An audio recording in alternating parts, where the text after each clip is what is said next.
Well, good morning, everybody. I want to welcome you once again. My name is Pastor Steve. I've been freaking out a sufficient amount of people this morning with my tie.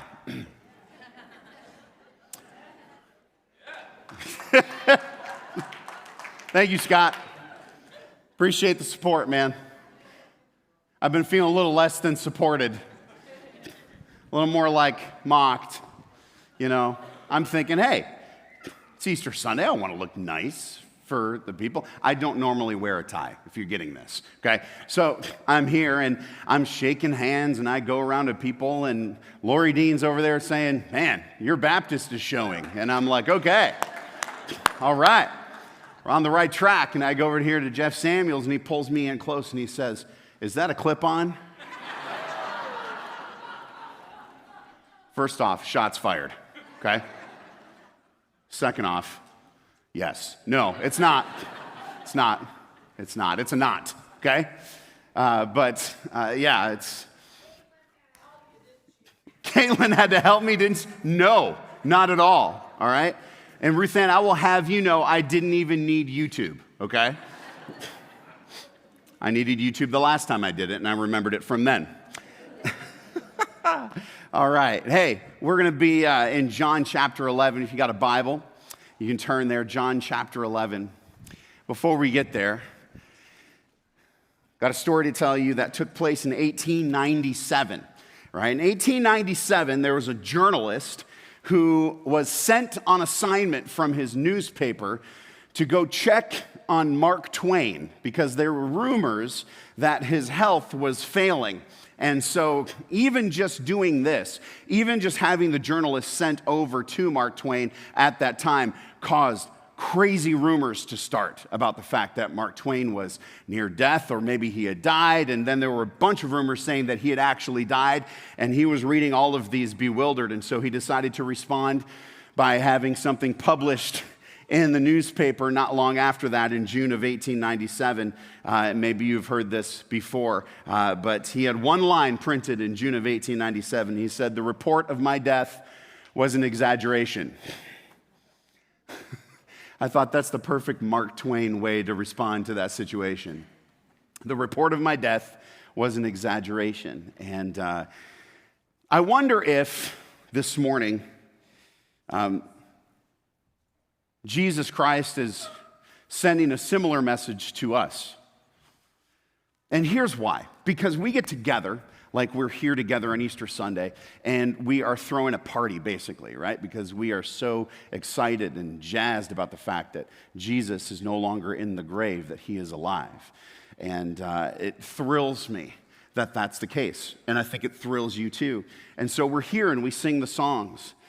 And then we go home and we have dinner, and then we kind of get back into the rest of the rhythm of normal life. And by the time we get to Monday, we're back into the rhythm of normal life. And then one thing tends to happen for us. I don't know if it happens for you. It certainly does for me. I start to live like Jesus is still dead.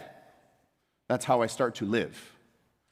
Let me describe this for you really quickly, what it looks like to live. Even though I know that's not true, I still live like he's in the grave, and it can look like a number of things. First off, it can look like this, that we exhaustedly move from hope to hope in this life, from politics to politicians, to hoping in our health, to hoping in relationships, and then when those things erode out from underneath us, we find ourselves in despair. And of all of the things that Christians get to feel in this life, despair, having no hope at all, is not one of those things because Jesus is alive. But when we find ourselves in those hopeless places and we allow that to continue inside of our hearts, I'm functionally living like Jesus didn't raise from the dead. What about this? We go through the motions in life. We're hoping and working basically for the weekend every single week, and we live a life that's mostly devoid of joy. If that's you, that has been me before. Again, that's kind of living like Jesus is still in the grave. What about this? We're easily and frequently overwhelmed by life, right? Only only a tiny little thing does it take to kind of knock me off of my game. I'm having a pretty good day, and then one thing doesn't go as planned, and I'm devastated. That can be a sign that I am living like this, like Jesus isn't actually alive. What about this? We find ourselves working for love in this life. We're looking for the people who love us and to earn their approval, and we desperately need it and desperately seek after it no matter what. What about this? You're carrying around a crushing load of guilt. Even though you have been forgiven, you've confessed your sin, and you've made it right with whoever that you have wronged, you're still beating yourself up because apparently Jesus' punishment on the cross for that sin wasn't enough. And so we do this. We beat ourselves up and carry around a crushing load of guilt. That's like Jesus is still dead. Maybe you're in the room today and you don't believe. You know you don't believe. You know you've not crossed that line and given your life to Jesus Christ. Well, you're living like he's still dead too. But the truth of it is he's not. He's alive. In fact, it's a little more than that, and he says it in an interesting way, and that's what we're going to look at this morning in John chapter 11. He says this. He doesn't just say that he is going to be resurrected. He doesn't say that he is resurrected. He doesn't say that he's going to resurrect other people, though all those things are true. He says this, I am the resurrection and the life. He says, I am the resurrection and the life. And so what we're going to do is we're going to take a look at the story in which that quote comes. And as we do, we're going to learn what it means that Jesus is the resurrection and what it means for us today. So let's go to John chapter 11, starting in verse 1. Now, a man named Lazarus was sick. He was from Bethany, the village of Mary and her sister Martha.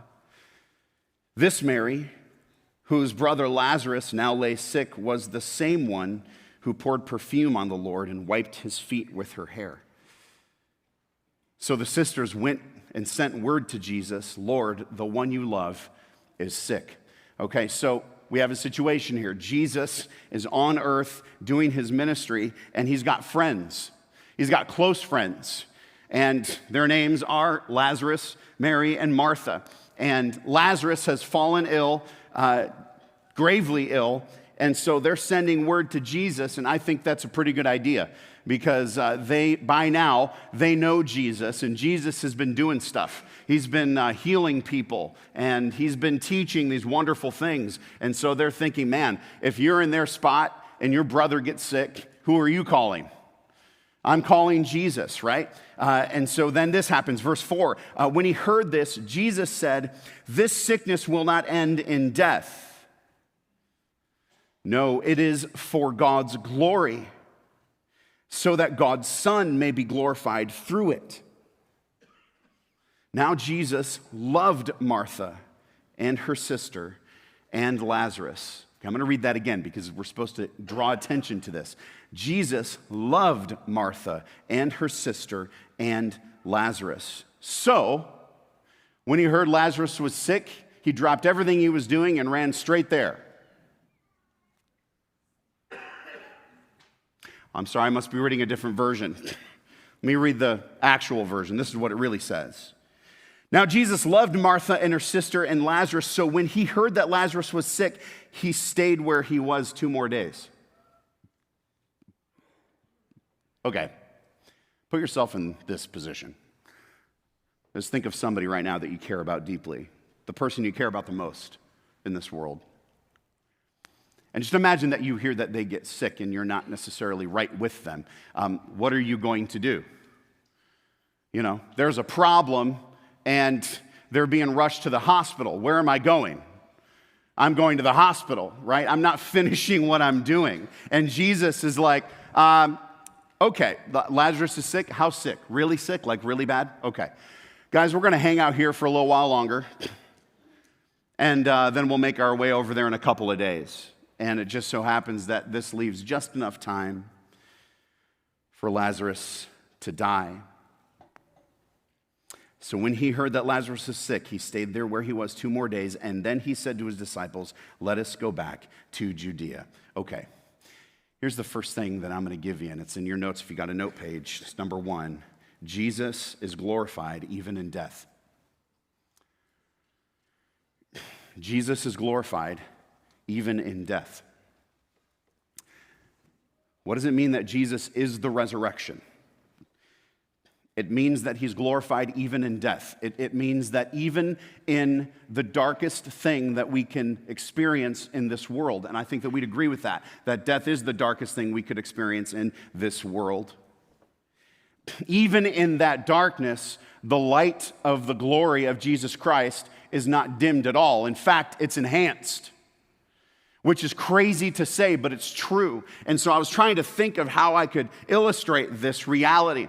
And because I'm a football fan, this was all I could think of, so I apologize. So back in the day, who are my football fans, by the way? Do I got any football fans in the house? Okay, so this will help like 7 of you. Guys, remember Joe Montana? Okay. I know I'm reaching back now. This is before Tom Brady, okay? Yes, there were good quarterbacks before Tom Brady. Joe Montana played for the San Francisco 49ers largely in the 80s. Not 2, but not 3, but 4 Super Bowls, okay? And back then, that was a lot of Super Bowls, okay?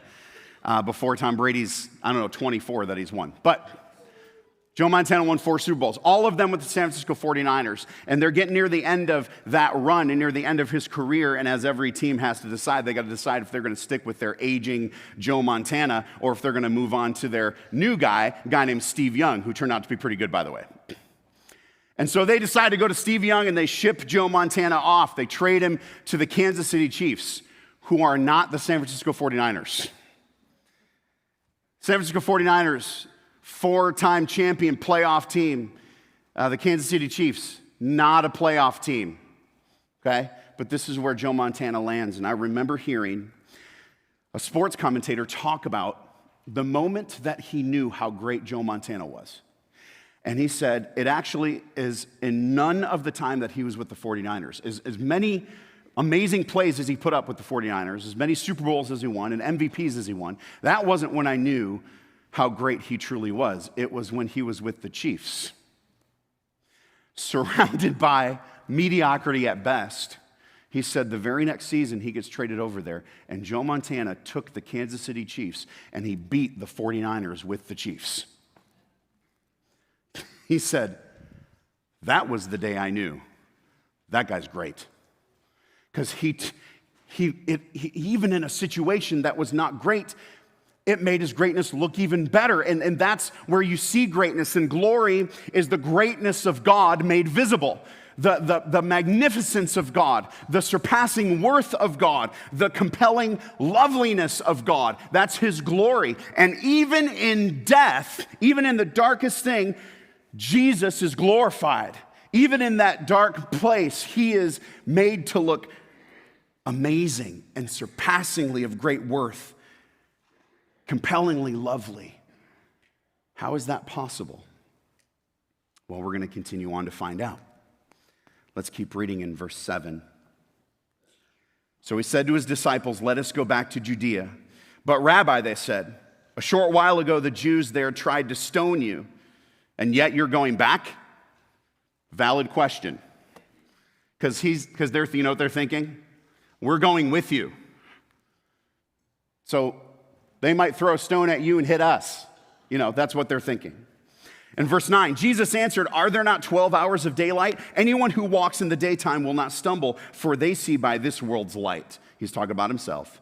It is when a person walks at night that they stumble, for they have no light. After he had said this, he went on to tell them, our friend Lazarus has fallen asleep, but I'm going there to wake him up. His disciples replied, Lord, if he sleeps, he will get better. They have no clue what's going on. And Jesus had been speaking of his death, but his disciples thought that he meant natural sleep. So then he told them plainly, Lazarus is dead. And for your sake, I am glad I was not there so that you may believe. But let us go to him. All right, number 2. What does it mean for us that Jesus is the resurrection? Number 2, the only deadly danger present in our lives is the one Jesus allows. The only deadly danger present in our lives is the one that Jesus allows. He is so in control of death and everything surrounded, and whether death touches our lives or not, the only deadly danger present in our lives is the one that Jesus allows. He's in complete control. The disciples are coming to him and saying, hey, they tried to stone you before, and if we go back there, we might get stoned. And Jesus is saying, listen, I'm in control, trust me, and go with me. Lazarus is Jesus' friend. And I wonder if there was some confusion in his mind. I wonder if there was some confusion in Lazarus' mind as he's thinking, man, listen, I'm set. Jesus is one of my closest friends. So if something happens to me, I've got Jesus. And there was another guy named John the Baptist who thought similar things, I think. He's thinking, man, I'm close with the Savior. So whatever dangers befall me here, if I get arrested or whatever, then I got Jesus. He can set me free. Jesus can heal me. Jesus can do all these other things. But here's the thing. Lazarus still got sick and still died. And John the Baptist still got arrested and still got beheaded. We have to trust the resurrection, meaning the person.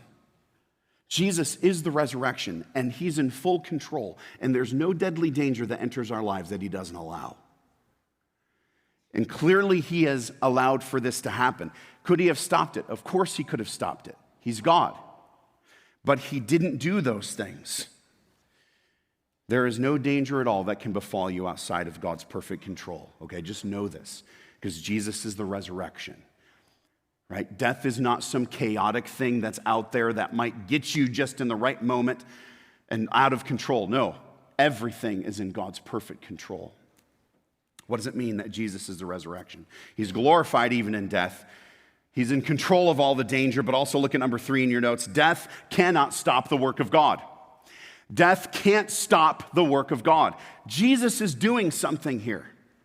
He's doing something when this happens. When he hears that Lazarus is sick, it's revealed that he's working. He's doing something. He says this way at the beginning when he says, this sickness will not end in death. No, it is for God's glory. He's working. He's doing something with it.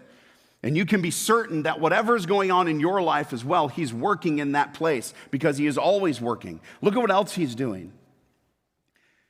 Look at verse 12. His disciples replied, Lord, if he sleeps, he will get better. Jesus had been speaking of his death, but his disciples thought he meant natural sleep. So he sees opportunity to teach. So then he told them plainly, Lazarus is dead. And for your sake, I am glad I was not there so that you may believe. For your sake, I'm glad I wasn't there when my friend passed away. Why? Because not even death can stop the work of God. What's he trying to do? He's trying to grow their faith. He's trying to increase the faith of the disciples. And so what does he do when he comes across this situation that has happened to Lazarus? He works even then. We would think, and I think we think this in our lives, that bad circumstances are an occasion for a decrease in faith. That bad stuff happens, and my response a lot of the time is to have less faith in God. So why would he let bad things happen? Because it keeps dinging up my faith. When in reality, God uses all of those things to actually increase my faith in him.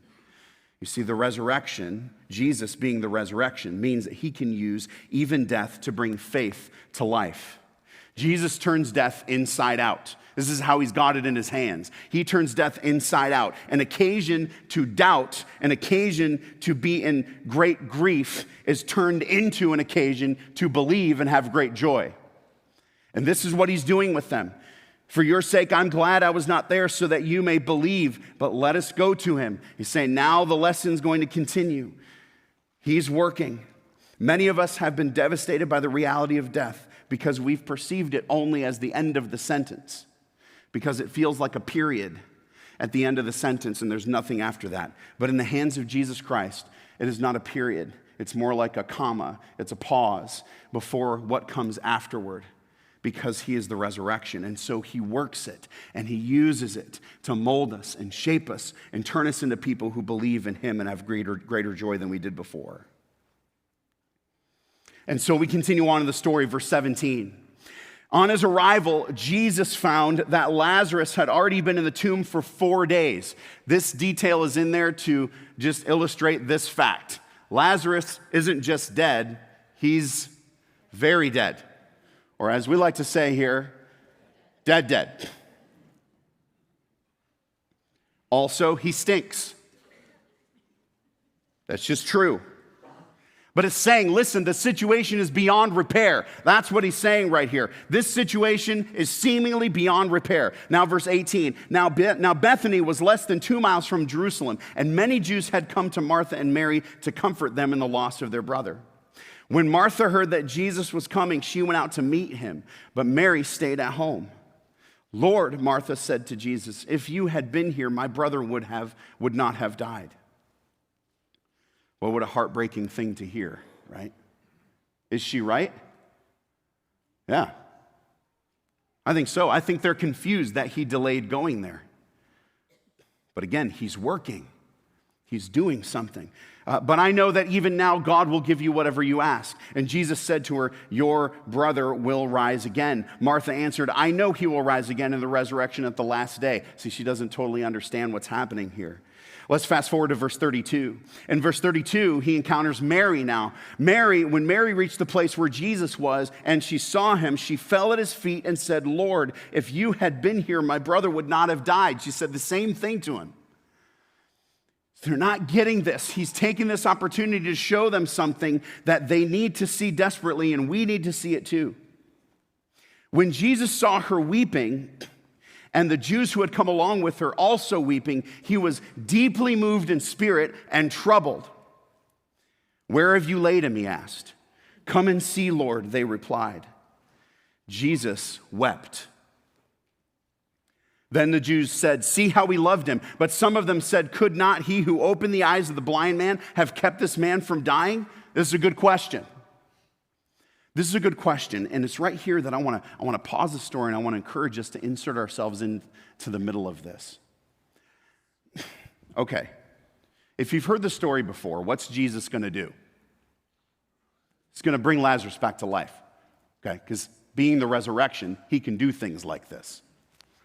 He's going to bring Lazarus back to life. Okay, if you were Jesus and you were in this position and you were going there to your friend's place and you knew full on that you had the ability to undo what had just happened, would you be crying? I got to be honest with you, I don't think I'd be crying. I think I would come in more like this. All right, step aside, everybody. Just hang on. I'm going to wipe those tears right off your face in just a second. Don't worry. Here we go. I think it'd be something like that. But Jesus knows what he's going to do. He knows that he's the resurrection. He knows that he can reverse death. And yet he comes onto the scene and he's weeping. Why does he weep? Because Jesus being the resurrection just tells us something else. Look at number 4 there. Jesus is heartbroken by death, but he is not powerless against it. Okay, Jesus is heartbroken by death, but he is not powerless against it. See, usually the things that you and I tend to find heartbreaking are the things that we are powerless to fix. That's what breaks my heart. If I'm not powerless to fix it and I can fix it, then it's not going to break my heart. Then it's just a bump in the road. If I can fix it, but they can't fix this.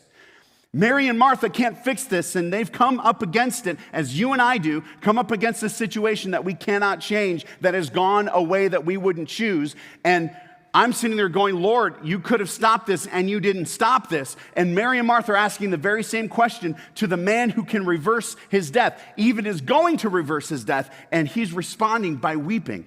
Listen. Jesus weeps because he's perfect. Jesus weeps because he's perfect. The most mature person who ever lived was Jesus Christ. And even though he knows what he's going to do, he is so perfect and he's so amazing that he's identifying with their heartbreak even while he knows he's going to reverse what has caused it. That's how perfect his love is. That's how perfect his love was for his friends and how perfect his love is for you and me. In similar situations, Jesus feels your heartbreak.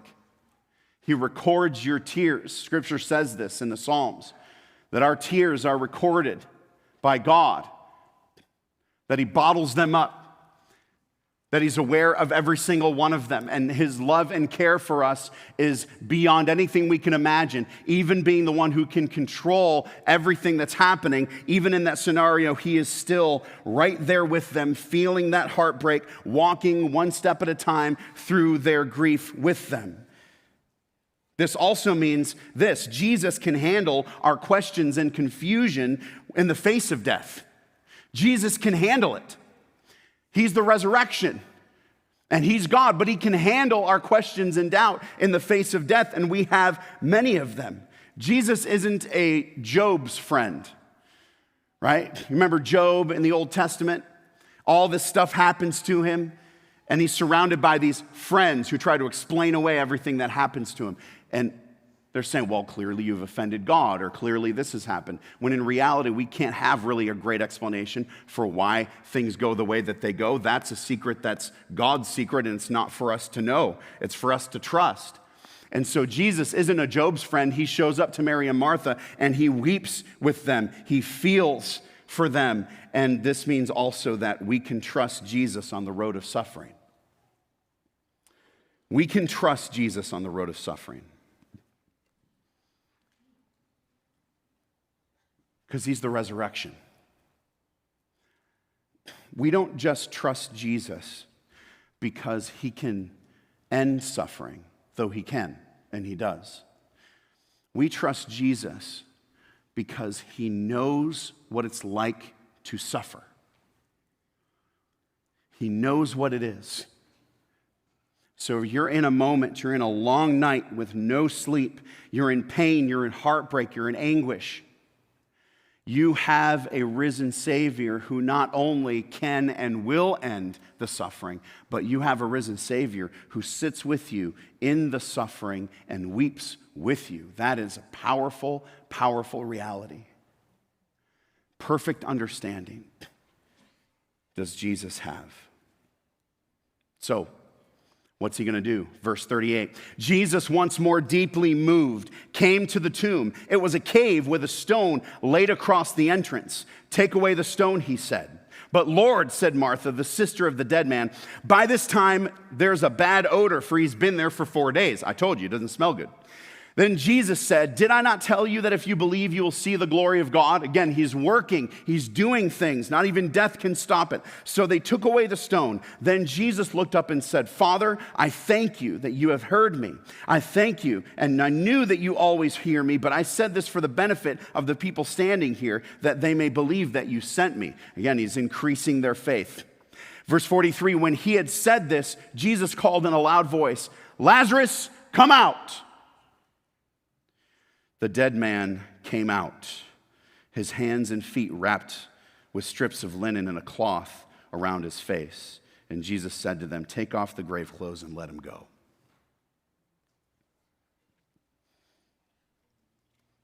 Number 5, Jesus is angered by death, but it is powerless against him. Okay, listen to this. Jesus is angered by death. It's not just that he's weeping because of the death that we have and experience in our lives. He's also angered by it. When it says once more deeply moved in verse 38, that means literally to snort with anger like an animal, nostrils flared with fury.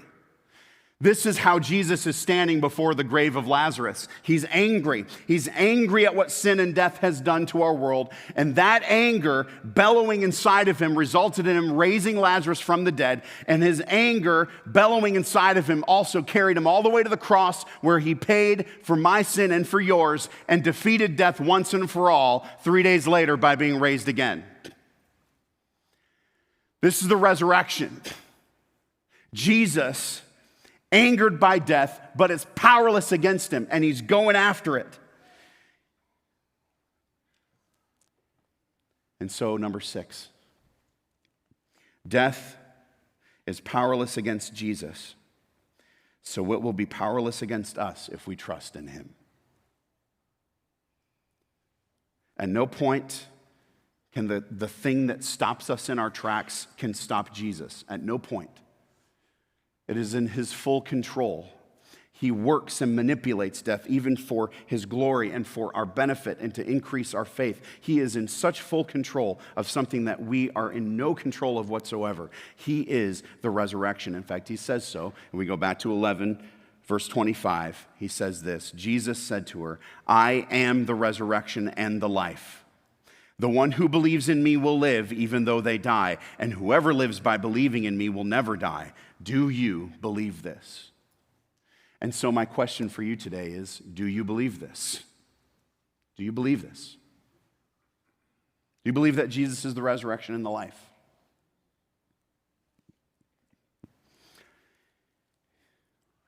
If we do believe this, it means a few things. Number one, it means for every believer, the first death becomes a door, an enemy with no sting. It's not a wall that we hit and then there's darkness. We go through that door into the presence of Christ. But it also means this, that no one in Christ will experience the second death. The second death. That doesn't mean my physical body dying. That means me spiritually dying by being thrown into hell and separated from God forever. Someone's got to pay for my sin. It's either going to be me or it's going to be Jesus. And that's my choice. But I've only got this life to make that choice. And if I trust him to cover me, to be my Savior and to be my Lord, then that second death won't hit me either. Instead, when my physical body dies, I'm going to go and be with him and not be in hell. This is what it means if I believe that Jesus is the resurrection and the life. But it also means this.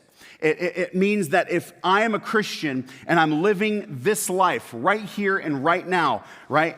And I'm going to work and I'm going home and I'm getting the kids dressed and I'm doing all the things that are done in a normal life. It means that I'm living like Jesus is alive, not like he's in the tomb.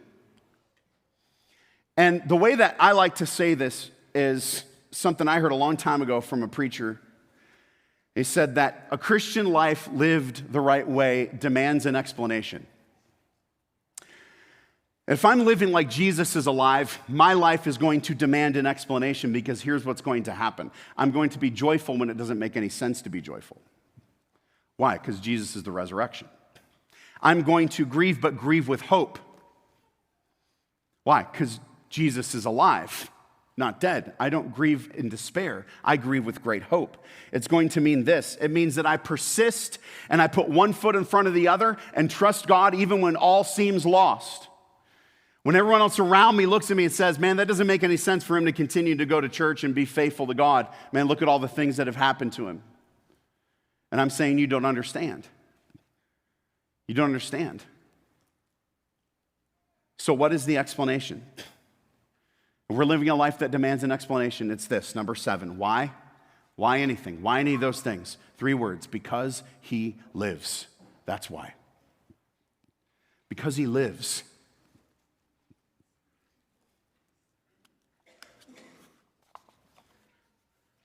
There's a song about this.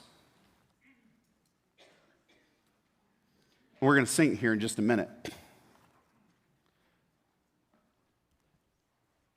But first, I just want to hammer this home a little bit.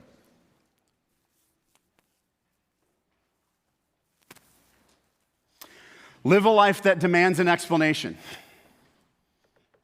Live a life that demands that explanation. Why is it that I'm joyful in the face of death? Why is it that I'm hopeful when it makes no sense to be hopeful? Why is it that we are able to forgive the seemingly unforgivable? Why is it that we can endure the seemingly unendurable? Why is it that we can persist when all seems lost? Why can we face anything, go anywhere, love anyone, even after we've been beaten down and discouraged? Why? Because he lives. That's why. That's why we can do anything. That's why we are doing anything. That's why we can do what God has called us to do. That's why we can go home, and no matter what we're facing today, we can continue on and trust God because he lives. Carry that hope with you. Just this week, just go for this week. Just this week, remember those 3 words. Because he lives. We made stickers with those words on them. You can grab them on your way out. Stick them someplace. It's going to help you remember this hope that we have. Because he lives. I want to sing that song with you as we close. This is one of my favorite songs ever. Might be my favorite song to sing on a day like today. And so I'm going to invite you to stand with me. With apologies to Matt, our talented worship director, I'm going to lead this one. The one who lives. On his behalf, I give you this blessing on this Easter day. The Lord bless you and keep you. The Lord make his face to shine upon you and be gracious to you. The Lord turn his face towards you and give you peace. And he can do all of that today because he lives. Happy Easter, everybody. We'll see you next week.